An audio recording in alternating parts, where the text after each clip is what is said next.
The night was calm on the edge of the human colony. Stars glittered above, the silence broken only by the soft hum of machines. Families were preparing for rest, children laughing, parents smiling.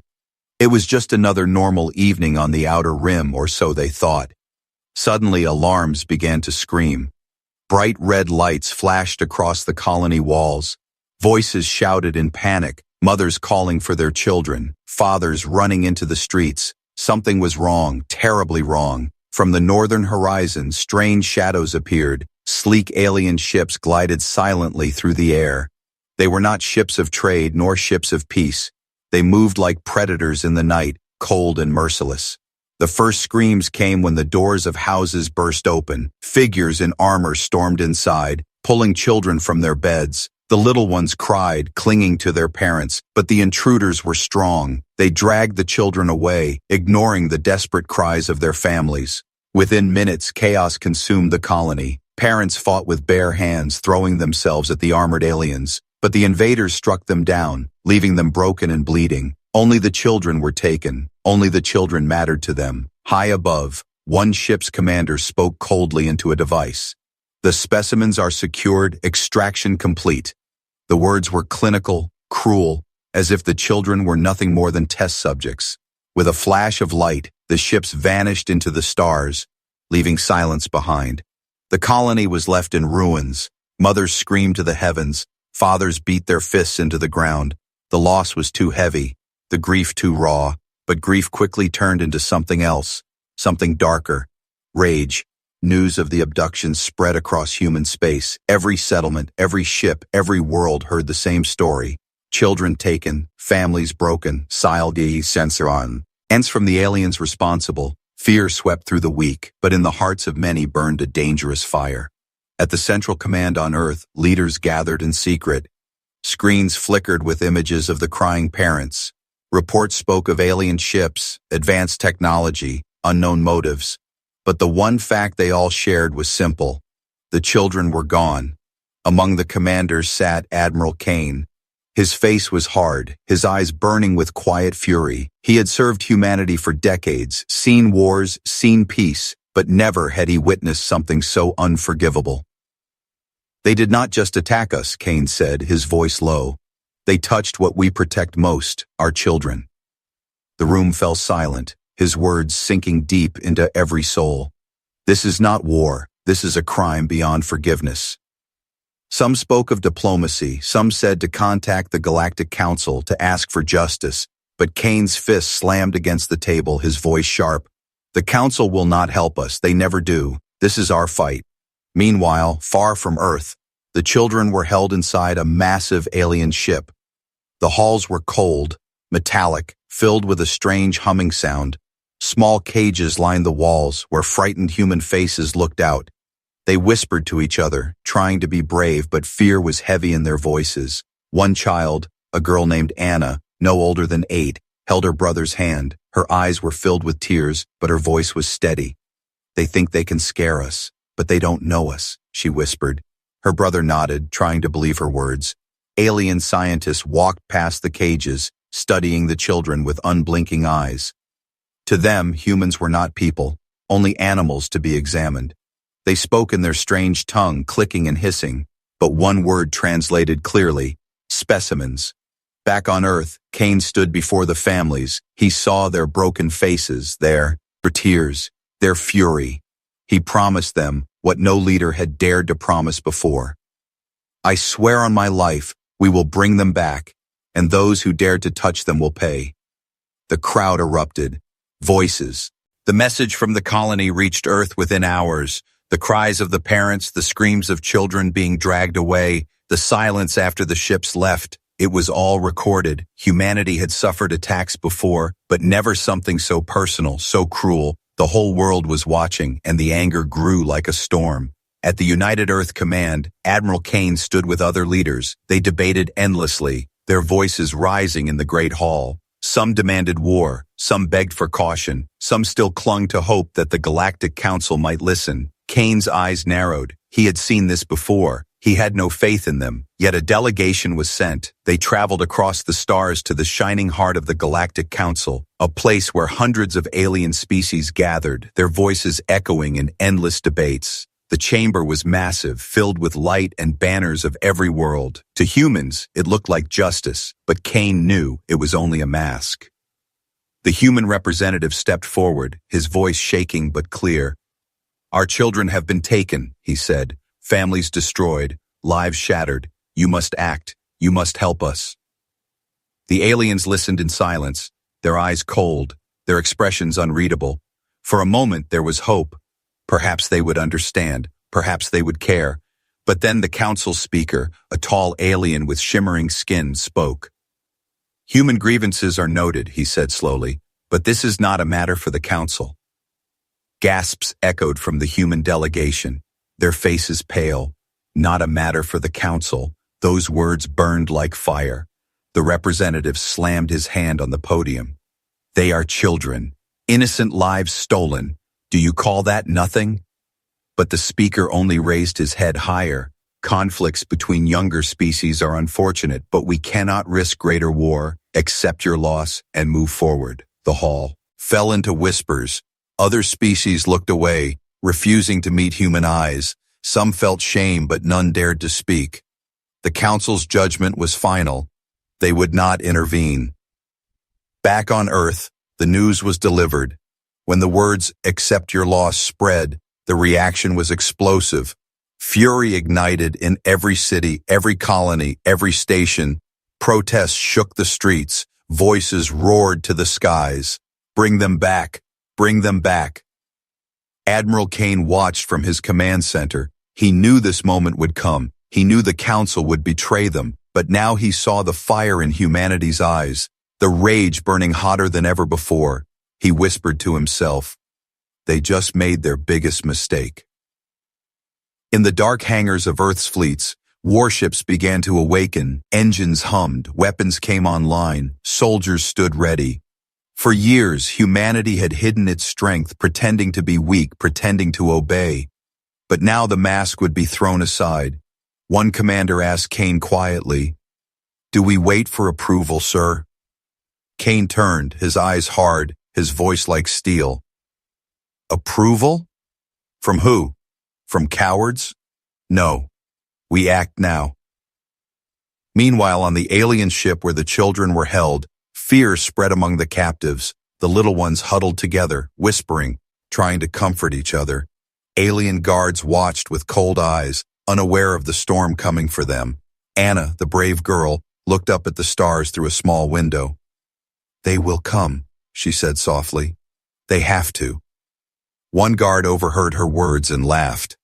"Humans are weak. They will beg, not fight," he sneered.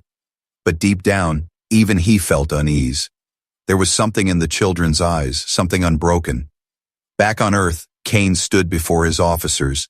Maps of alien sectors glowed on the screens, targets marked in red, routes traced in silence. The plan was simple: hunt, strike, rescue, no negotiation, no mercy. Kane raised his voice so all could hear.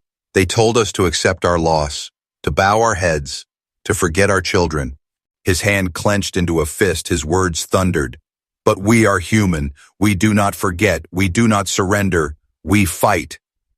The officers roared in response. The sound shook the hangar, a vow shared by every soul present. For the first time, the galaxy would see the wrath of humanity unleashed, not as victims, but as hunters. And far away, in the quiet halls of the council, whispers spread.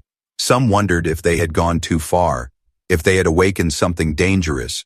One council member, an old alien with weary eyes, murmured to his aide, "Pray the humans never rise, for if they do, none of us will be safe." But it was too late. The fleets were already moving, the fire of vengeance already burning. The hunt had begun, and the galaxy would soon tremble. Deep in the void of space, the alien prison ship drifted silently. From the outside, it looked like a massive black blade cutting through the stars. Inside, the air was heavy with fear, the cries of children echoing through steel corridors. They had been taken far from home, far from Earth, locked in a place where no sunlight could reach. Rows of cages filled the chamber, each one holding frightened human faces. Some children sobbed quietly, others clung to one another, their small hands trembling. The aliens who walked among them showed no compassion. Their glowing eyes studied the children like creatures in a lab. To them, these were not lives, not souls, only experiments. The alien scientists carried strange devices. They spoke in hissing voices, recording data, measuring heartbeats, testing reflexes. One child screamed when a cold metal probe touched her skin. The alien didn't even flinch, only noted her reaction with a mechanical tone. Yet among the children, something stirred. Anna, the small girl with fire in her heart, refused to break. She held her brother close, whispering in his ear, "They think we are weabon. But we are not. We are human, and humans never give up." Other children began to listen to her words.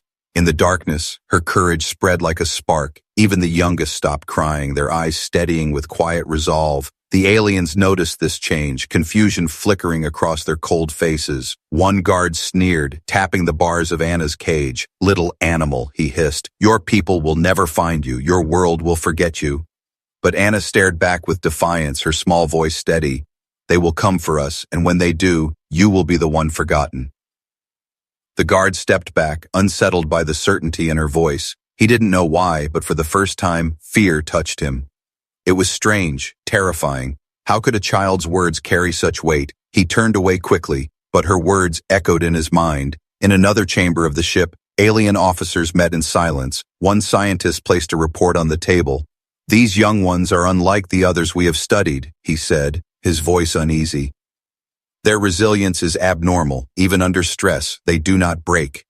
Another scientist replied coldly, "Then we must push harder, break them completely." But a third alien, older and wiser, shook his head slowly. "You cannot break what was born in fire," he whispered. "Humans came from a world of struggle. They endure storms, hunger, war. They rise again and again." He looked around the table, his words grim.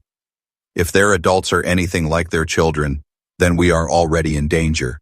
Meanwhile, the ship's sensors detected movement in distant space, faint signals, faint shadows, almost invisible.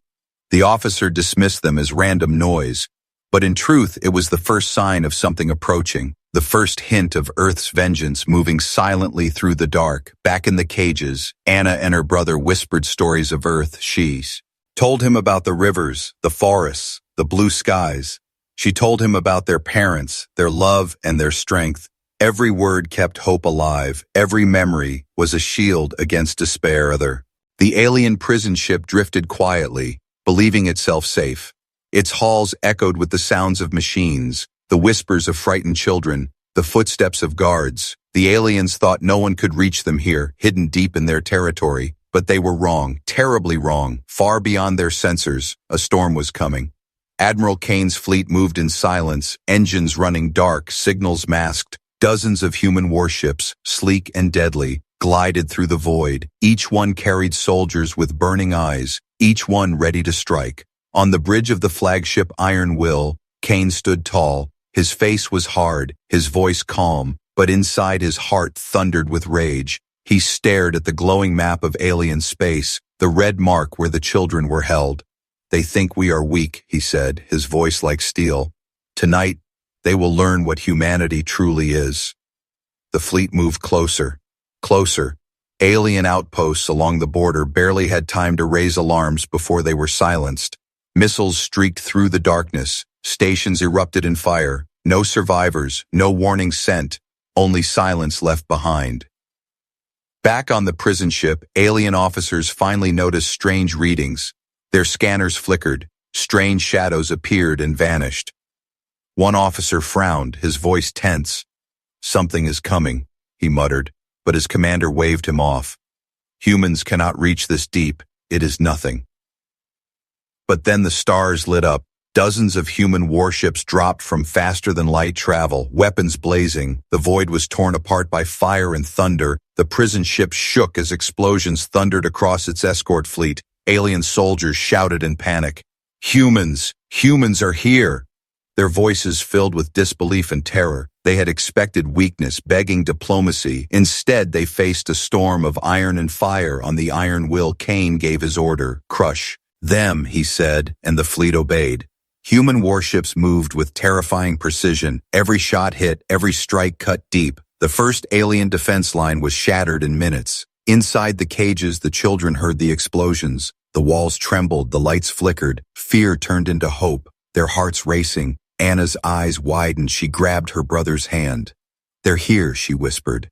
"I told you, they're here." Alien scientists panicked, shouting to each other, "Move the specimens! Protect the data!" But it was too late.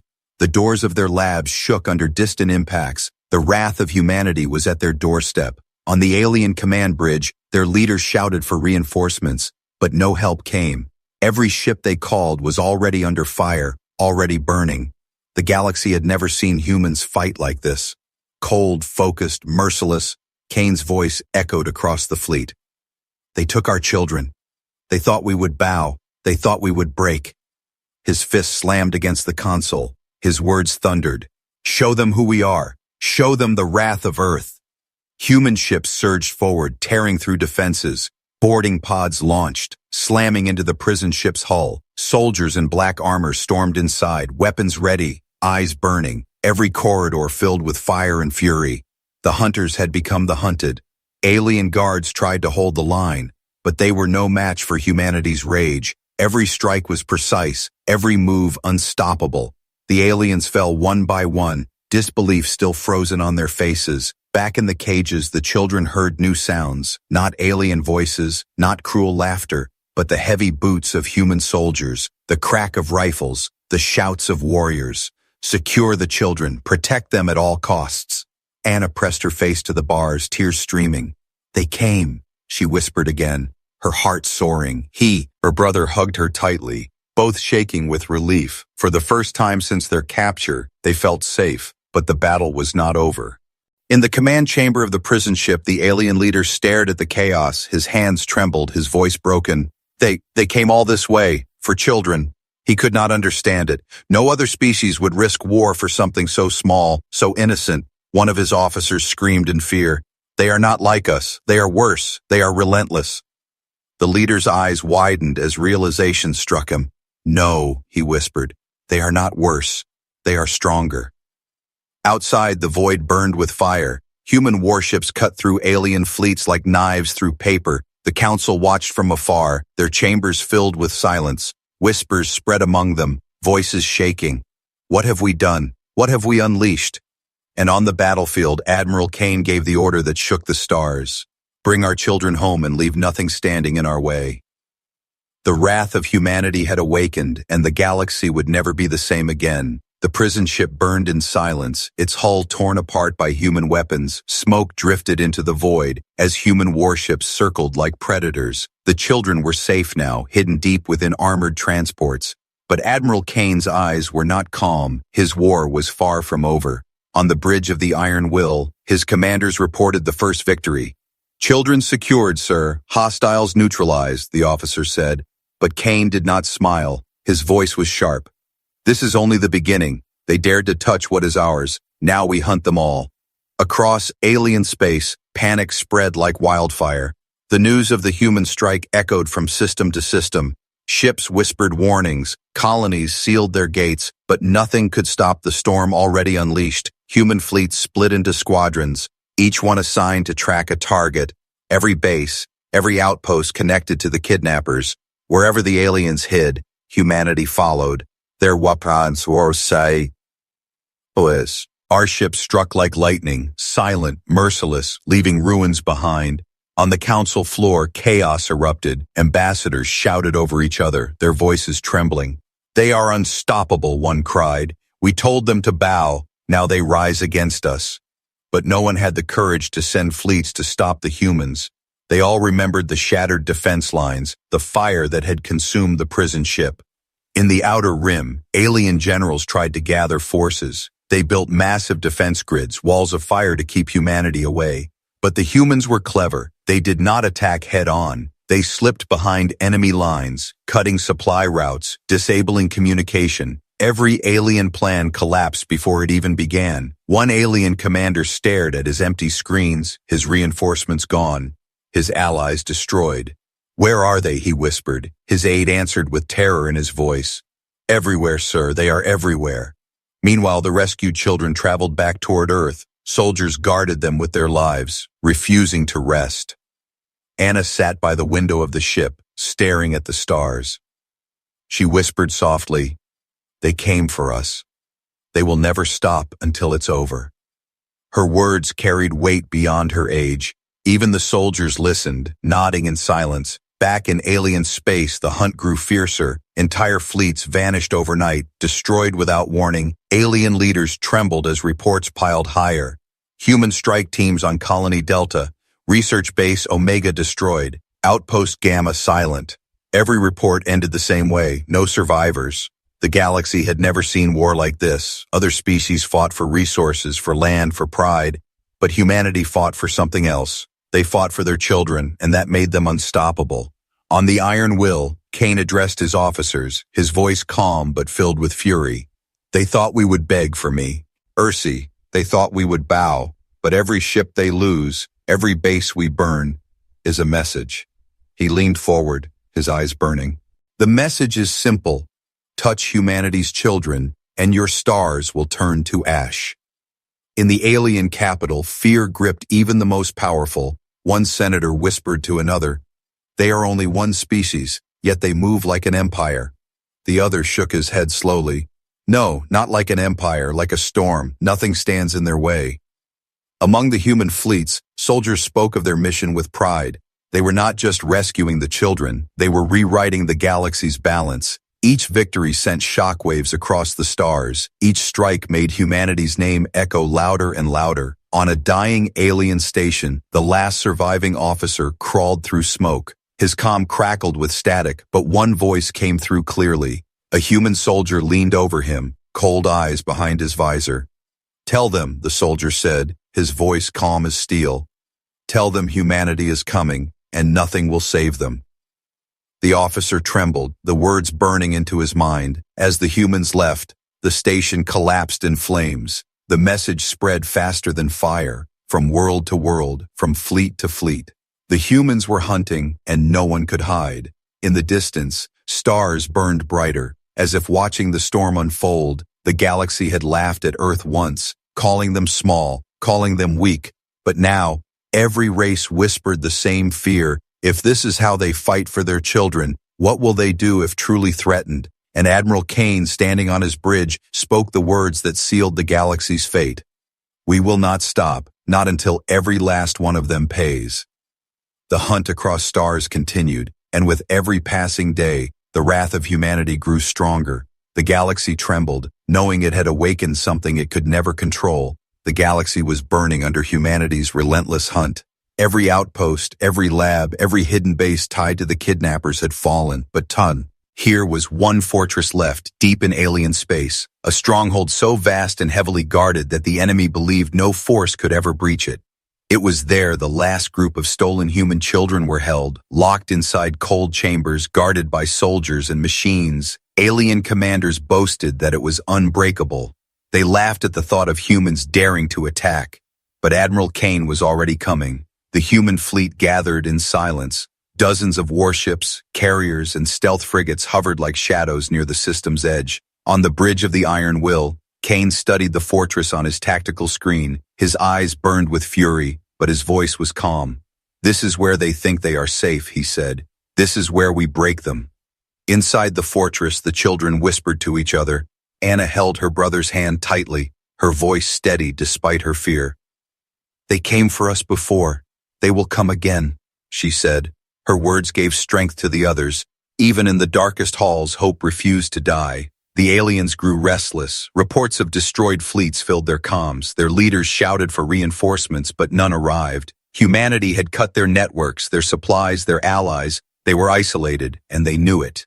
At Kane's signal, the human fleet struck. The night sky over the fortress exploded with fire. Missiles screamed through the void. Lasers tore through shields. Alien ships scrambled in panic. But the humans moved like wolves in formation. Precise, unstoppable, merciless. The fortress unleashed its massive defense guns. Beams of energy lanced across space, burning through the dark. But human warships danced between the blasts, their counterstrikes shattering turrets one by one.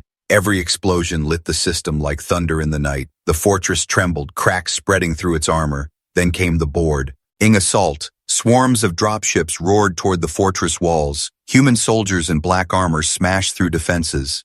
Their rifles cut down alien guards. Their boots thundered in the halls. Every step carried the fury of parents, the love of families, the wrath of Earth. Inside the chambers, alarms screamed. The children huddled together, frightened and trembling. Alien guards rushed to secure them, weapons raised. But before they could strike, the walls burst open in fire. Human soldiers stormed in, their voices fierce. "Secure the children. Protect them at all costs."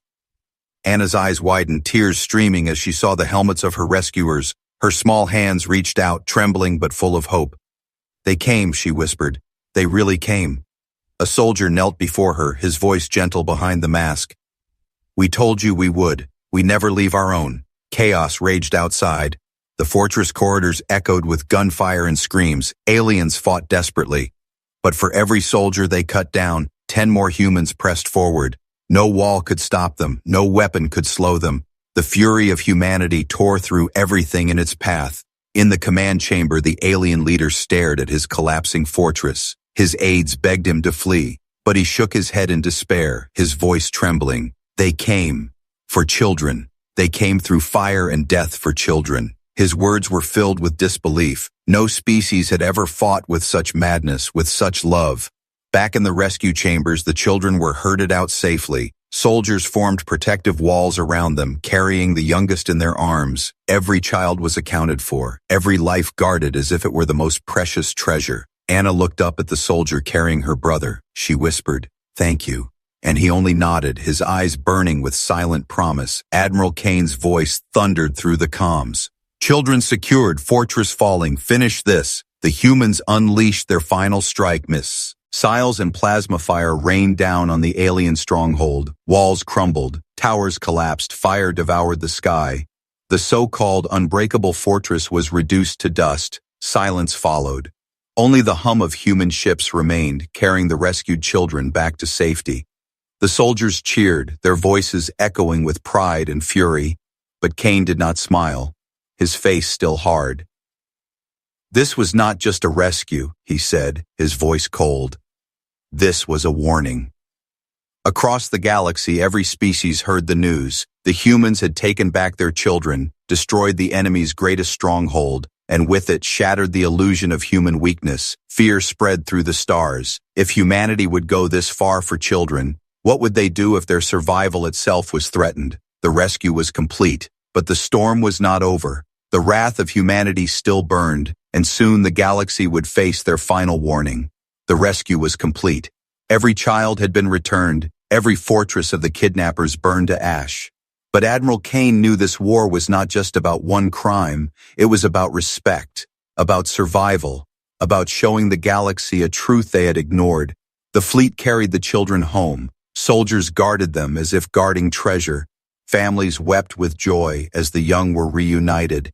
Yet behind every tear of relief burned a greater fire. The galaxy had betrayed them, the Council had abandoned them, and humanity would not forgive. In the grand chamber of the Galactic Council, silence fell as the humans entered. The vast hall glittered with light, filled with delegates from 100 worlds. Many had mocked humans before, calling them weak, calling them new, but now they watched in fear, their voices stilled by the memory of burning outposts and shattered fleets. Admiral Kane walked to the center, his steps heavy, his eyes sharp as blades. Behind him stood officers, soldiers, and even a few of the rescued children. The sight alone shook the chamber. For every alien there could see the truth. This was not diplomacy, this was judgment. The council speaker rose, his voice trembling. "Humanity, you have acted outside the law. You have waged war without approval." But Kane's glare froze him. "The law?" Kane said, his voice like thunder.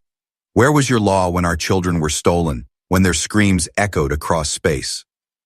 The chamber fell silent. No one answered. No one dared to. The council had no defense. Their silence exposed them, and Kane pressed forward, his voice shaking the pillars of the hall. "You told us to accept our loss, to bow, to forget, but we do not forget.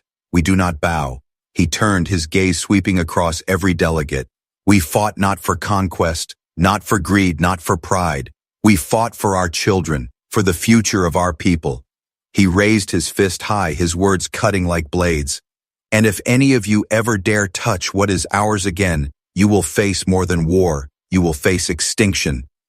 Gasps filled the hall. Some tried to protest, but their voices cracked under the weight of his fury. Others whispered in fear, their eyes wide. Never before had a species stood before the council and spoken with such defiance. Behind Cain, Anna stepped forward, her small hand holding her brother's. Her voice was soft, but it carried across the hall. They thought we were weak, but my people came for us. They thought we would be forgotten, but my people never leave their own. Her words silenced even the boldest critics, for from the mouth of a child came the heart of humanity. The council speaker sank back into his seat, his shimmering skin pale. No one else dared to rise. The galaxy now understood. Humanity was not to be tested, not their armies, not their fleets, not their people, and especially not their children. Outside the chamber, alien delegates whispered in fear. What kind of species risks everything for their young, one asked. Another answered, voice shaking, a species that cannot be broken, a species that must never be provoked. As the humans left the hall, Cain gave his final words. Remember this day, he said, his voice echoing like thunder. Remember what we did when our children were taken, and pray you never give us reason to rise again. The humans walked out, their steps heavy but victorious. The council sat in silence, their power shattered, their arrogance burned away. For the first time in centuries, they felt true fear. The fear of a species that fought not for empire, not for dominance, but for love, for family, for survival. And across the stars, a new truth spread. Humanity was no longer seen as weak. They were seen as something far more dangerous. A storm that could not be stopped. A fire that could not be tamed. The galaxy now knew the truth. If you touch Earth's children, you awaken Earth's wrath. The final warning had been given, and the stars would never forget it.